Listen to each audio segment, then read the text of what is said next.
Hi everyone, and welcome back to my channel. I'm Christine and this is Crochet Cricket. Today we're going to be making this small travel pouch. This was requested on my TikTok. Someone had asked me, can you show us how to make that? And I said sure. So this pouch right here is made tall enough to fit in my small cotton balls. So I usually I can carry 3 of these balls that pull from the middle in this pouch in the car. So it's really convenient for travel projects.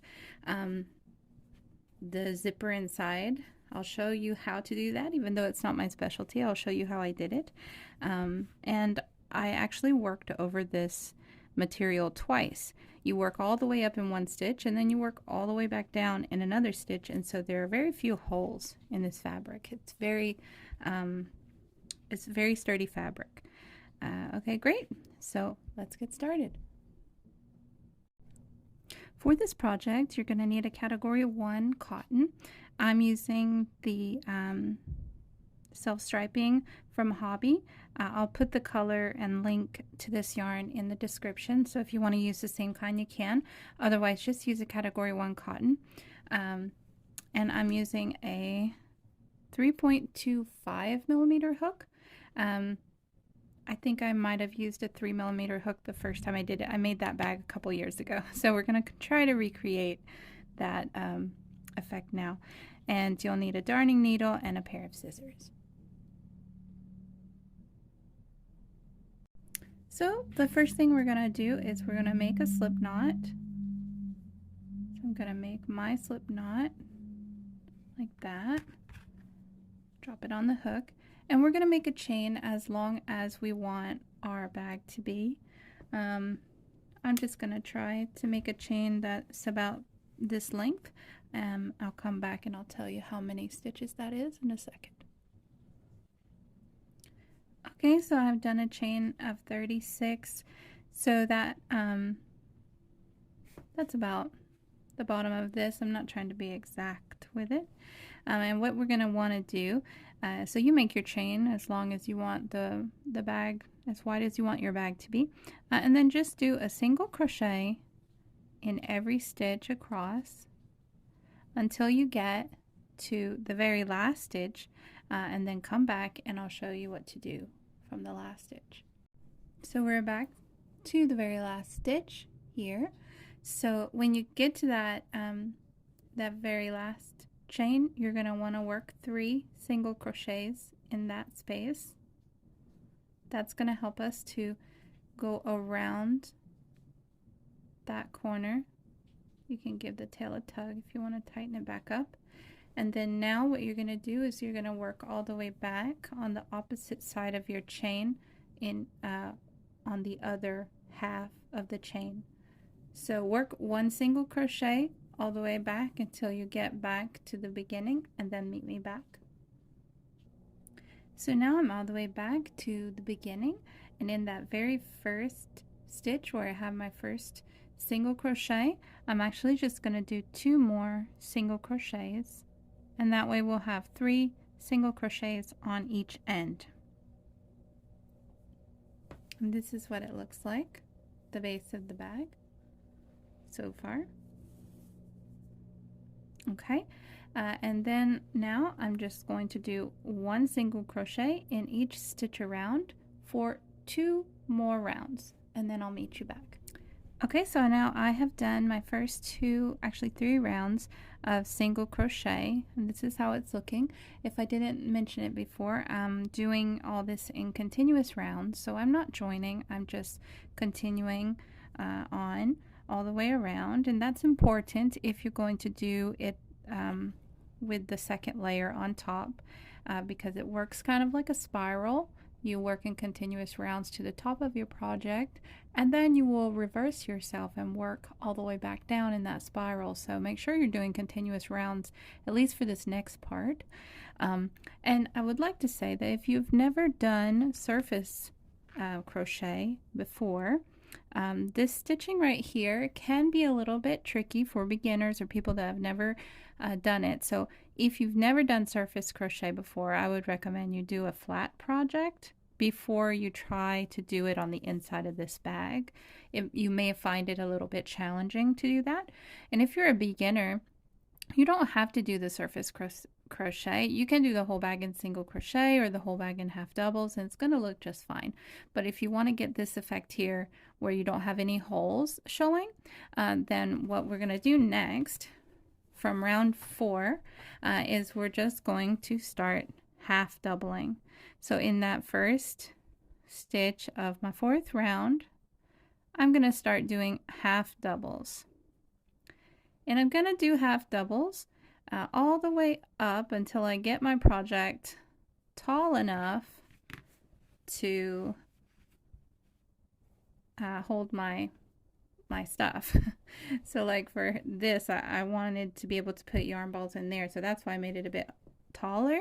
If you just want to use it for pencils or something like that, you can certainly make it shorter.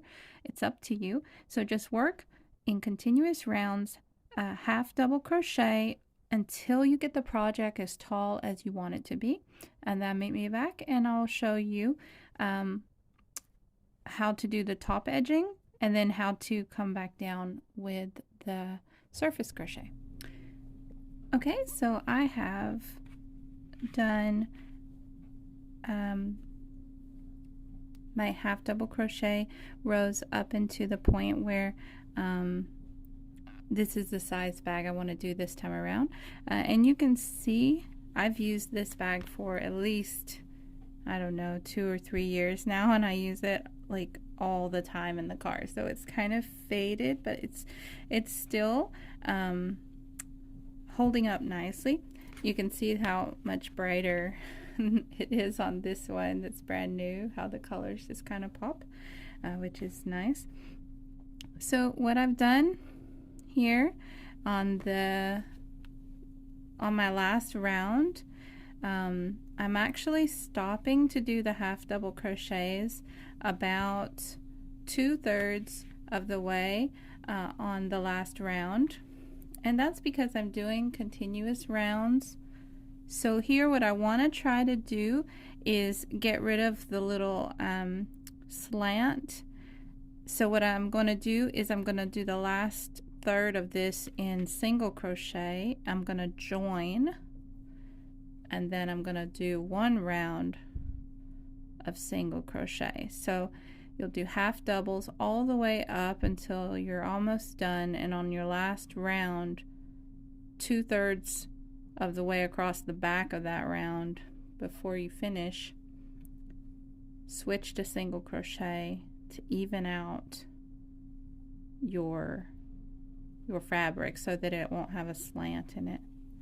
And I didn't keep a stitch marker to know like exactly where my first stitch is. It's gonna be somewhere up in here.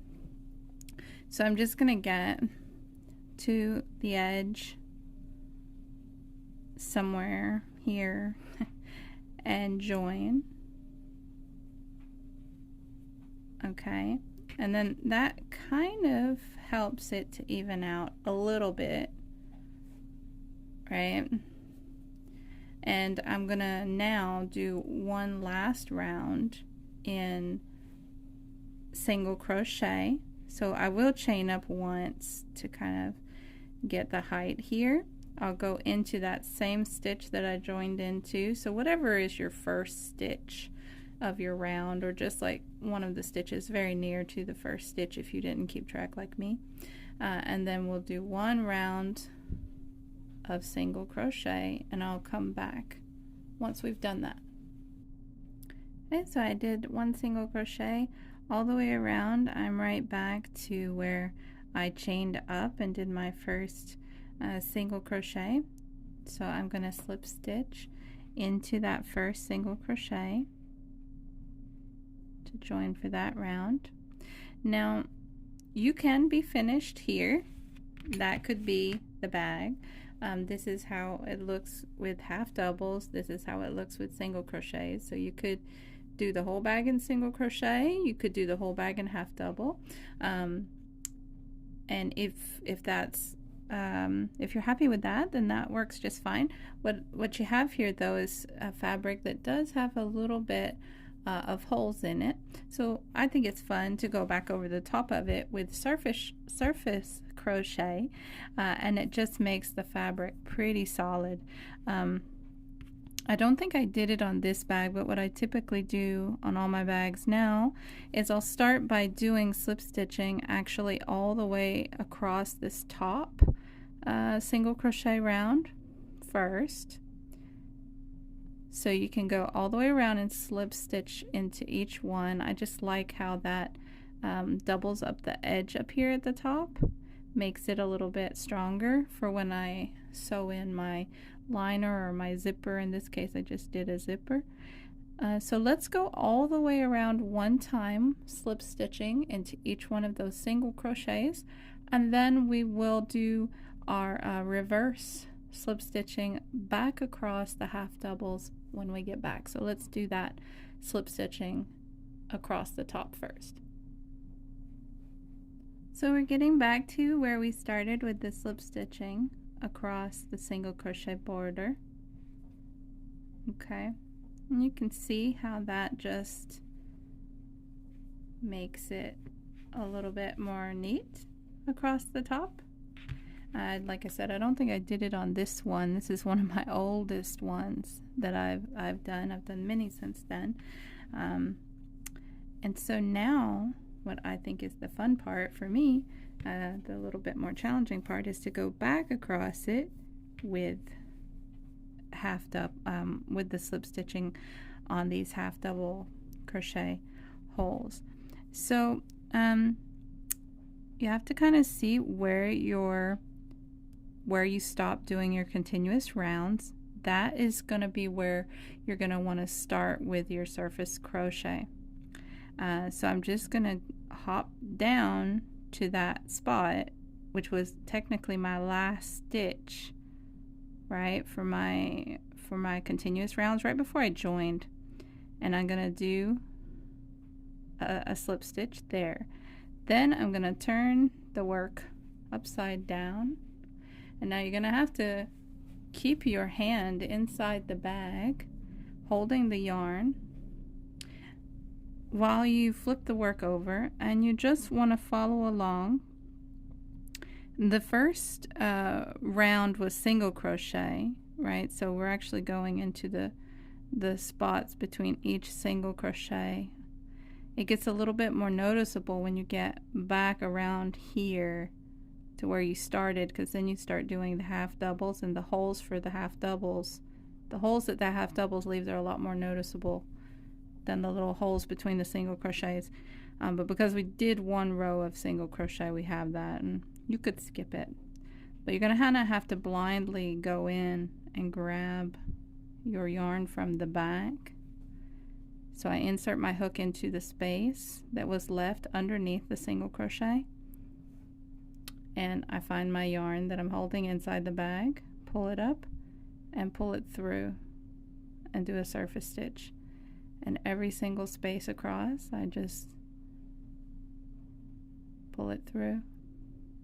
And it is tricky if you haven't done this before to learn how to hold the bag and hold the yarn inside the bag and not see it, and how to find it. But you get the hang of it after a while. And what it does is, like, this is what the inside of the bag looks like right now.